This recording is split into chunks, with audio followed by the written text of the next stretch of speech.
satu orang Habib yang bodoh lebih mulia daripada 70 kiai orang Jawa. Itu kan ngomong gak benar itu. Habib walaupun zina, walaupun minum arak, pasti masuk surga. Ini. Walhasil mereka ini menganggap diri mereka super.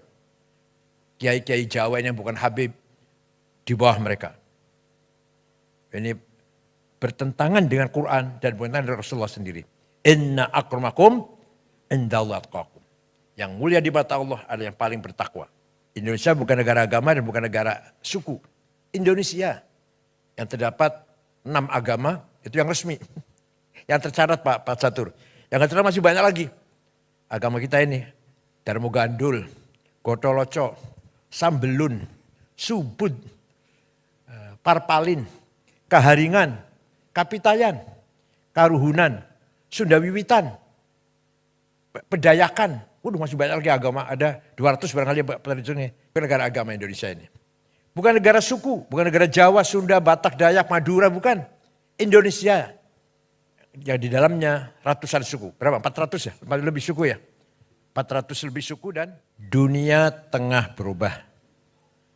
Berbagai tren neokolonialisasi bergerak dan berkembang secara masif dengan berbagai pola gerakannya.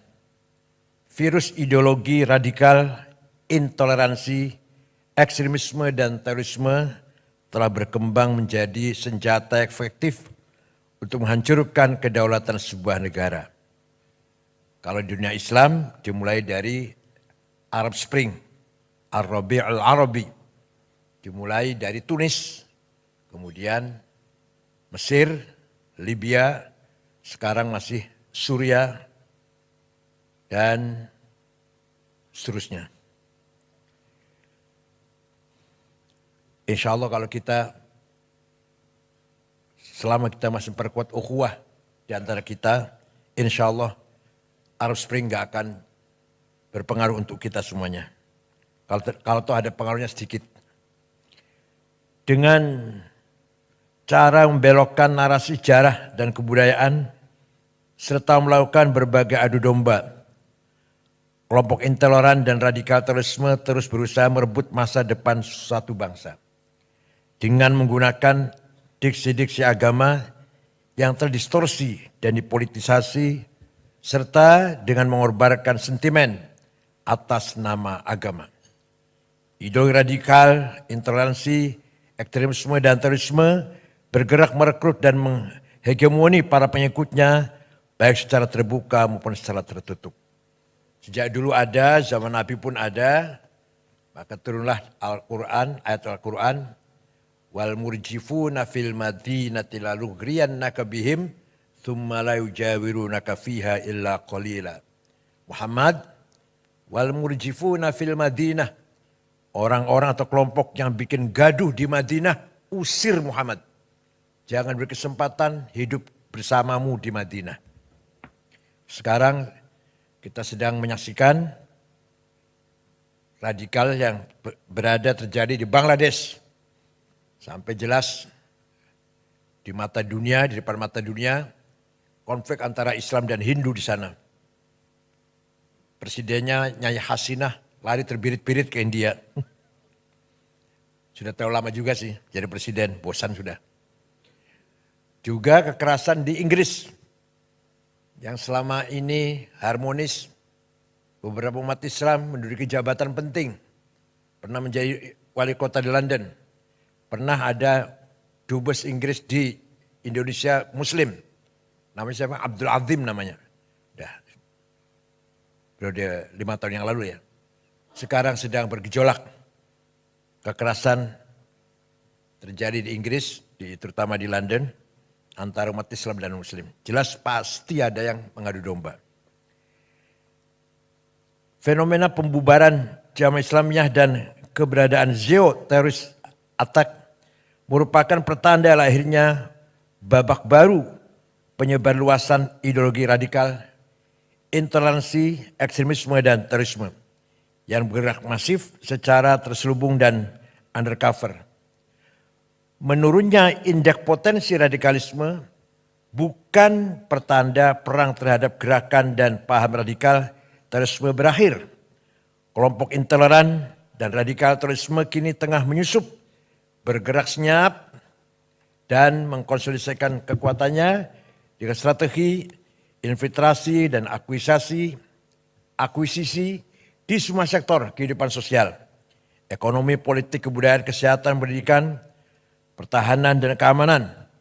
Mereka tengah berusaha merebut dan mengambil alih kepemimpinan di semua sektor dan menguasai seluruh sumber daya yang ada di negeri kita ini. Kebanyakan mereka menyusup di perguruan tinggi umum, bukan agama, bukan. ITB, IPB, ITS, Undip, yang nanti alumninya akan menduduki kedudukan penting di Telkom, PLN, Pertamina. Mereka mengkaji buku namanya Ma'alim fit Thoriq yang ditulis oleh Said Qutb, yang isinya semua yang datang dari luar Islam masuk golongan atau kategori jahiliyah. Kalau jahiliyah harus kita perangi, termasuk nasionalisme ada jahiliyah, Pancasila jahiliyah, Undang-Undang Dasar 45 jahiliyah, DPR tauhid, pemerintah ini kafir, harus kita perangi. Itu doktrin kelompok tarbiyah yang ada di mana-mana. Bahkan di pengajian-pengajian keluarga, ibu-ibu, istri-istri, polisi, tentara di perumahan-perumahan. Bahkan mereka khutbah di kantor-kantor pemerintah malah isinya mengkafir-kafirkan pemerintah. Padahal khutbahnya di BUMN padahal.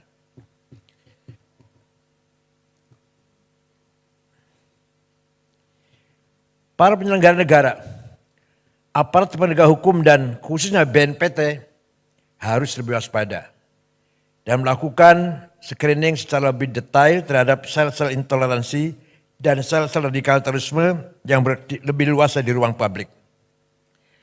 Karena sel-sel tersebut tidak lagi menunjukkan tampang garang dan bergerak secara sembunyi-sembunyi, tetapi dengan terang benderang mereka bergerak menggunakan berbagai identitas dan cover, baik sebagai politisi, polisi, tentara, pebisnis, pendidik, agamawan, atau profesi lainnya. Di kelompok polisi ada namanya polisi as-sunnah. Harus kita awasi lah kita. Alhamdulillah hadir tengah-tengah kita Bapak Dr. Sony Haribowo ya Pak ya. Ini ahli cyber security, terutama di bidang jasa keuangan, perbankan, domisili di New York, kebetulan lagi pulang Indonesia. Dan aktif di SAS Center, beliau sebagai Dewan Pakar. Terima kasih atas kedatangannya. Ada Pak,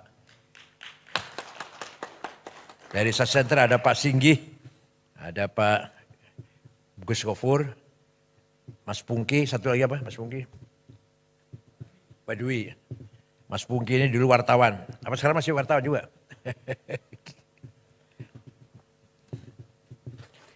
Tsunami digital dan lompatan teknologi yang masif menjadikan dunia semakin tanpa batas. Kecepatan informasi yang tidak mudah dibendung menjadi peluang bagi kelompok intoleran dan kelompok radikal terorisme untuk menyebarluaskan paham dan nilai-nilainya secara terbuka dan pengaruhi alam bawah sadar generasi digital. Sosial media dan berbagai platform lainnya dapat menjadi alat propaganda efektif bagi kelompok radikal untuk menciptakan kondisi chaos dan disharmoni di tengah-tengah masyarakat. Sangat banyak. Di TV pun masih ada penceramah yang mengarah pada radikalisme. Yang kita tonton tiap pagi, begitu di radio, seperti TV-TV, Ar-Roja, Arisalah, Al-Wisol, masih banyak lagi, antara lain saja itu. pesantren, Az-Zaitun, As-Sunnah, Iskariman, Bukhari Muslim, Yayasan Ali bin Abi Thalib, dan lain-lain. Ulil Albab di Lampung.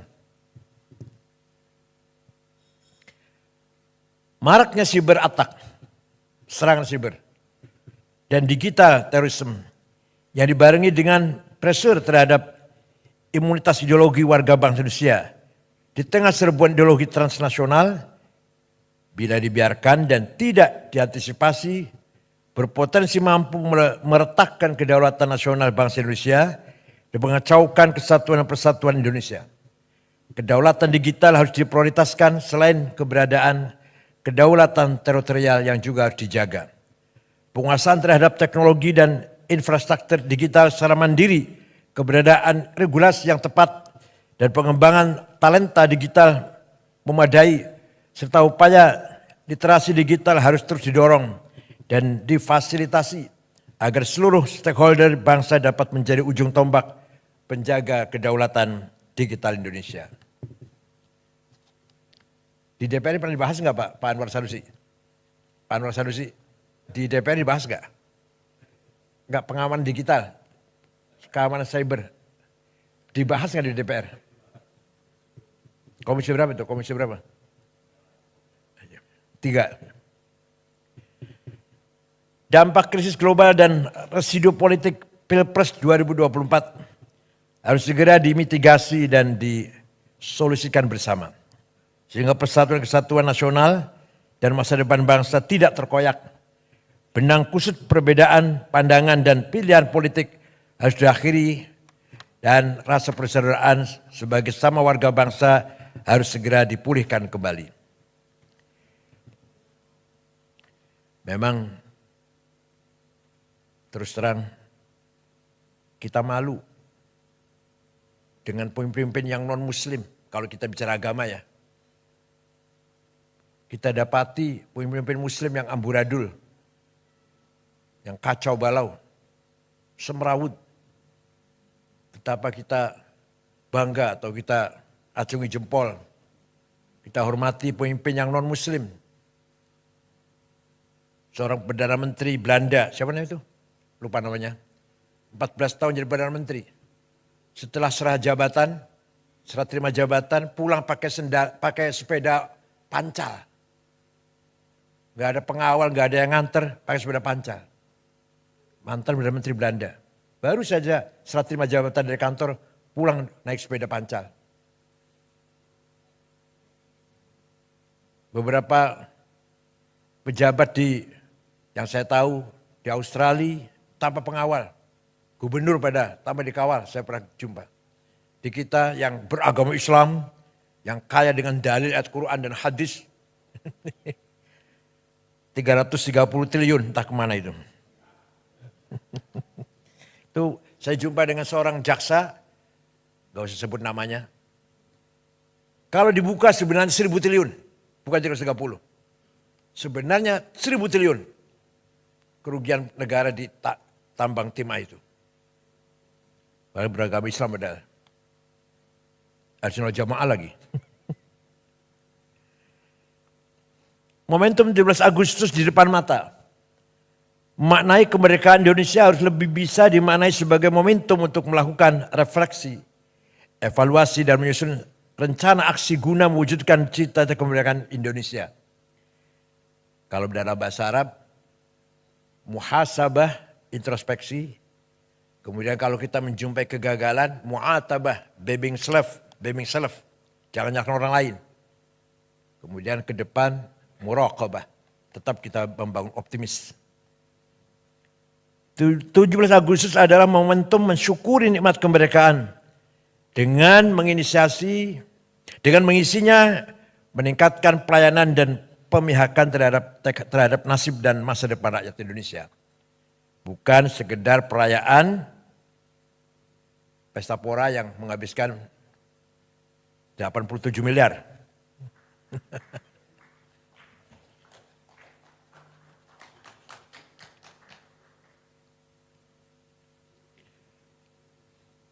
Demikian halnya Peringatan kemerdekaan dengan pernak-perniknya seharusnya wajib menjaga harmoni keberagaman dan menjaga perbedaan keyakinan, bukan sebaliknya seolah menjadi ajang penyelarasan dengan tekanan tertentu untuk menanggalkan kewajiban agama.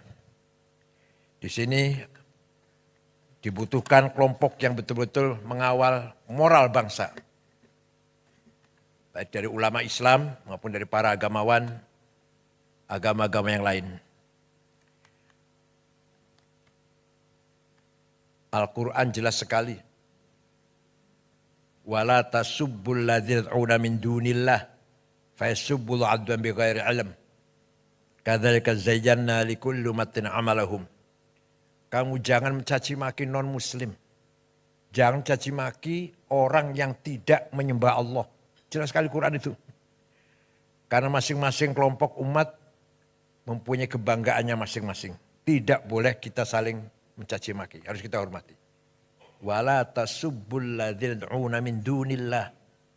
Jangan menghina orang yang tidak menyembah Allah. Bapak sekalian, kelompok intoleran dan kelompok radikal terorisme hingga kini masih seringkali memanfaatkan rumah-rumah ibadah, majelis-majelis taklim dan pusat-pusat kegiatan keagamaan di lingkungan pemerintahan, BUMN yang masih terlalu longgar untuk menjadi wahana persemaian ideologi dan penyebarluasan gagasan kekerasan dan anti moderasi agama. Karena di Jakarta itu sholat Jumat sangat banyak. Stok khotib kurang. Asal mulanya itu. Jadi khutbah khotib seadanya. Masjid banyak, kantor-kantor Jumatan. Masjid-masjid di masyarakat sangat banyak. Yang mampu khutbah kekurangan. Jadi stok khotib yang kurang. Akhirnya seadanya khotib. Asal bisa ngomong. Maka naiklah ke panggung-panggung khutbah Jumat. Orang-orang yang tidak layak, tidak pantas menyampaikan dakwah Islam dengan sebenarnya. Dalam khutbah mencaci maki, tidak sah itu khutbahnya. Kalau ukuran kitab Fathul Mu'in, Fathul Qarib nggak sah. Nyebut nama aja nggak sah. Kalau khutbah mencaci maki orang, dia menyebut nama, sudah tidak sah itu. Kalau mau ceramah, kalau mau menyebut nama, di luar khutbah. Ceramah biasa. Kalau dalam khutbah, 2 khutbah itu mengganti 2 rakaat salat zuhur. Sangat suci, sangat sakral khutbah Jumat itu.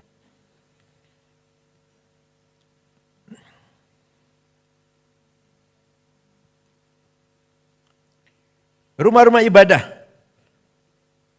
majelis taklim dan pusat kegiatan keagamaan yang telah berhasil dikuasai oleh kelompok intoleran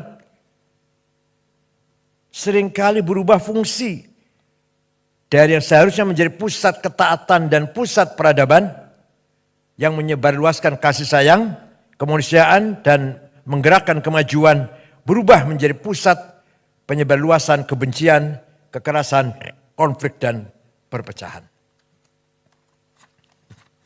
Kalau di Indonesia memang yang banyak berbuat begini yang orang Islam. Kalau di negara yang mayoritasnya Katolik, orang Katolik. Kalau di Indonesia karena mayoritas orang Islam, copetnya orang Islam, yang korupsi orang Islam. Kalau di Filipina ya orang Katolik. Kalau di India ya orang Hindu. Kalau di Cina misalkan, ya Buddha. Kalau di Banyuwangi copetnya orang mana? Ada di Bali copetnya orang mana? Orang Banyuwangi sih, Islam juga. Kalau di Amerika, Protestan Pak ya? Copetnya Protestan. Kalau di Indonesia mayoritas Islam, maka bajingannya juga orang Islam. Rasulullah SAW juga jauh-jauh hari telah mengingatkan kita semuanya agar jangan sampai rumah-rumah ibadah beralih fungsi menjadi fungsi yang sia-sia atau bahkan berfungsi destruktif bagi masyarakat, bangsa dan negara. Ya'ti 'alan nas zamanun yahlifuna fi masajidihim wa laysa humumuhum illa dunya. Nanti dia akan datang, akan kita lihat ada sekelompok umat Islam rajin ke masjid, tapi sebenarnya tujuan mereka bukan agama.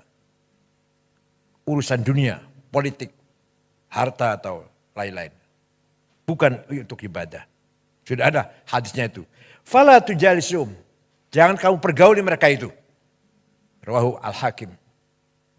Jadi 15 abad yang lalu Nabi sudah memprediksi akan terjadi sekelompok orang rajin di masjid, tapi tujuannya bukan untuk ibadah. Virus ideologi radikal intoleransi yang bergerak masif secara terselubung dan undercover harus diberantas tuntas.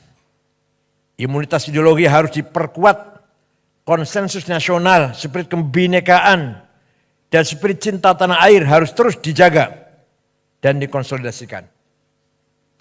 Di Mesir, Ikhwan Muslimun radikal mencoba kudeta terhadap Presiden Jamal Nasir tahun 65. Gagal, pemimpinnya digantung, Said Qutb, Ashmawi, Zaki Muhandis, Umar Tilimsani, Hussein Hudaybi, digantung di Medan Tahrir, Tahrir Square. Ikhwan dilarang, tapi muncul lebih radikal lagi. Jamaah Takfir wal Hijrah tahun 69. Dibentuk oleh seorang bernama Syukri Ahmad Mustafa yang mengkafirkan seluruh orang. Semua orang kafir, termasuk Grand Sheikh Al-Azhar.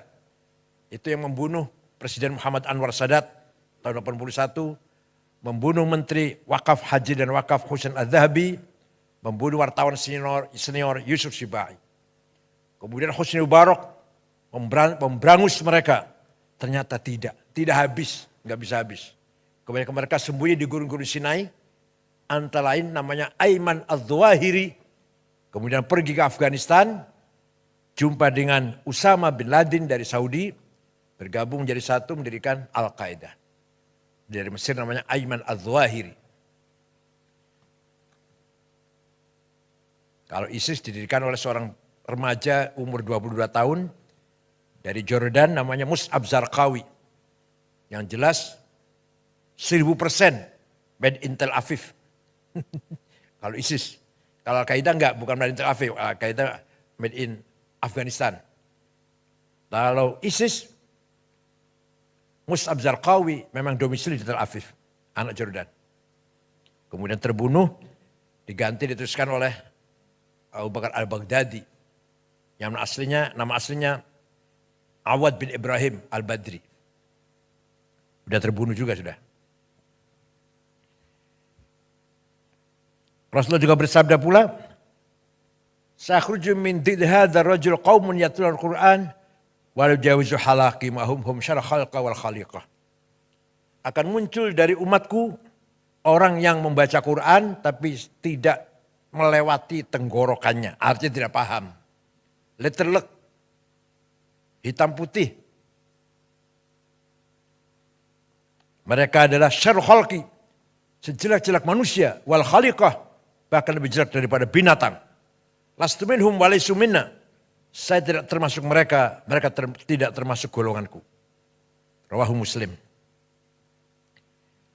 Melalui momentum izinkan LPI dan LPOK mengajak semua pihak dan mengundang semua tim pemerintahan yang baru untuk bersama-sama menyusun roadmap pembangunan Indonesia yang melibatkan seluruh stakeholder bangsa dan membangun konsensus nasional untuk masa depan Indonesia yang lebih baik. Agar ke depan blubuk pembangunan bukan hanya menjadi domain penyelenggara negara, tapi menjadi domain semua pihak untuk kemajuan bersama. LPOI, LPOK siap menjadi konsolidator diplomasi dunia Islam di kancah internasional, sekaligus menjadi orkestrator harmoni pembangunan nasional untuk kebaikan bersama. Akhirnya soliditas dan sinergitas seluruh stakeholder bangsa, state, private sektor, pers, akademi, dan civil society untuk memajukan kehidupan kebangsaan Indonesia harus terus disegerakan agar melahirkan irama indah dan gerakan yang harmonis bagi masa depan Indonesia yang lebih baik. Itulah yang dinamakan Madinah. Nabi Muhammad tidak pernah mendeklarkan negara agama, negara Islam, enggak pernah. Tidak pernah mendeklarkan negara Arab, negara Madinah yang di dalamnya Muslim dan non-Muslim, Arab dan non-Arab.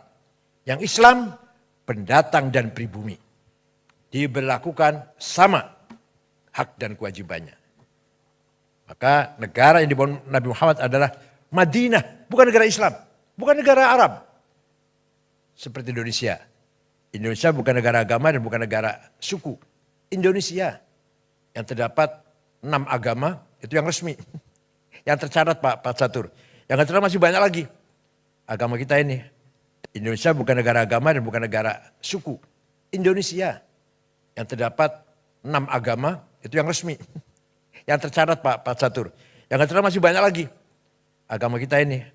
Darmo Gandul, Gotoloco, Sambelun, Subud, Parpalin, Kaharingan, Kapitayan, Karuhunan, Sunda Wiwitan, Pedayakan. Waduh masih banyak lagi agama, ada 200 barangkali Pak Tani. Nyun Sewu, Jogja kata nggih. Di Jogja banyak, di Jawa Tengah. Yang formal, yang resmi aja 6 agama. Islam, Katolik, Kristen, Hindu, Buddha, Konghucu. Bukan negara agama Indonesia ini. Bukan negara suku, bukan negara Jawa, Sunda, Batak, Dayak, Madura, bukan. Indonesia. Yang di dalamnya ratusan suku. Berapa? 400 ya? Lebih suku ya? 400 lebih suku dan 1000 lebih bahasa. Yang harus kita jaga bersama. Kebinekaan harus kita jaga bersama. Nabi Muhammad ketika menerima tamu Kristen Najran dihormati, kemudian Nabi mengatakan, "Qul inna aw iyyakum la'ala hudan aw fi dhalalim mubin." Ayo kita duduk bersama, bincang-bincang, entah aku atau Anda yang benar. Coba, gak mengatakan saya benar kamu salah goblok, enggak gitu, enggak. Ini orang yang mengaku keturunannya ini, mulutnya kotor banget. Padahal ngakunya keturunannya Nabi Muhammad. Nabi dulu, mari kita duduk bersama, ayo kita bincang-bincang. Inna kami au iyakum atau Anda. Atau inna au iyakum, kami atau Anda. La'ala hudan, yang benar. Au fi dhalalim bin, atau yang tidak benar. Ayo kita ngomong-ngomong. Itulah sikap Nabi Muhammad ketika menerima tamu Nasrani Najran. Dan ketika Raja Ethiopia, Najasyi, meninggal dunia beragama ortodok, Nabi Muhammad salat gaib. Mengajak para sahabatnya salat gaib. Menyalati kematian Raja Ethiopia yang ortodok. Ketika ada jenazah lewat, Nabi berdiri. Sahabat mengasih tahu, itu jenazah Yahudi Rasulullah. Iya, saya tahu. Itu yang lewat ini jenazah Yahudi, saya tahu. Tapi mari kita hormati orang yang akan menghadap Tuhan. Itulah contoh-contoh yang sangat luar biasa dari akhlak yang mulia dari Rasulullah SAW. Kenapa kita umatnya amburadul, carut marut, gak karu-karuan. Terutama di Indonesia ini yang jauh dari nilai-nilai akhlak Rasulullah SAW. Bahkan yang mengaku keturunannya mulutnya kotor, caci maki sana sini. Saya mengatakan satu orang Habib yang bodoh lebih mulia daripada 70 kiai orang Jawa. Itu kan ngomong gak benar itu. Habib walaupun zina, walaupun minum arak, pasti masuk surga. Ini. Walhasil mereka ini menganggap diri mereka super. Kiai-kiai Jawa ini yang bukan Habib di bawah mereka. Ini bertentangan dengan Quran dan bertentangan dengan Rasulullah sendiri. Inna akramakum indallahi atqakum. Yang mulia di mata Allah adalah yang paling bertakwa. Tidak pandang turunan siapa. Saya kira itu, mohon maaf kalau terlalu panjang. Mudah-mudahan pertemuan ini menambahkan khazanah perbendaraan peradaban kita. Selamat datang Pak Sony, dan insya Allah kedatangan Pak Sony akan bermanfaat untuk kemajuan LPUI dan LPOK. Terima kasih. Syukran wa dumtum fil khairi barakati wan najah. Ini beberapa orang belum datang Pak Sony. Ada dari Al-Irsyad, masih berobat di dokter. Dokter Kiai siapa namanya? Abdullah Zaidi. Dari Wasliyah Profesor Yusnar, masih di jalan dari dari Bogor. Yang lain belum datang siapa lagi? Dari Syarikat Islam. Ustaz Halif ya, belum datang, belum kelihatan. Syukran wa dumtum fil khair barakati wan najah. Wallahu a'lam. Wassalamualaikum warahmatullahi wabarakatuh.